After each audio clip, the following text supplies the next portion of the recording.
Summer is waving at you. Kaya ano pang hinihintay mo? Namnamin, damdamin, langhapin ang simoy ng hangin. Charis! O siya, bago ang lahat, magandang araw mga kabundokers. Let's go!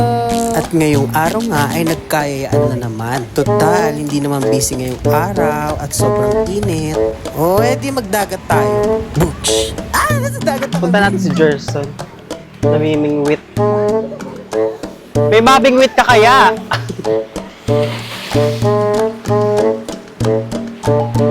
Ang ganda. Sobrang mabato dito. Ayan.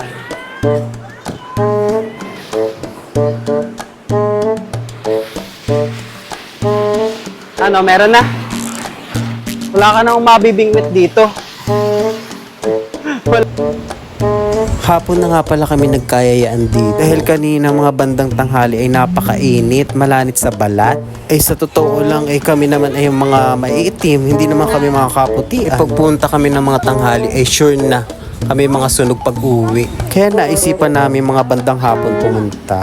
Parang kalmado lang ang weather. At sa totoo lang din ay wala rin naman kaming nirentahang cottage dahil kami sa tabi-tabi laang. Ito nga palang pinaliguan namin ay dito lang sa Barangay Lubay at Real Quezon. Take note, sa tabi-tabi. At ayun nga, namumulot ako dito ng mga basura at nakakasura. At siguro may mga naliligo dito iniiwan na ng kanilang mga basura. May kunting paalala lang naman po sa mga dayuhan na kung kayo'y magawi at mapatambay sa ganitong klase ng lugar na alam nyo namang malinis ng inyong dinatnan, please leave nothing but your footprints.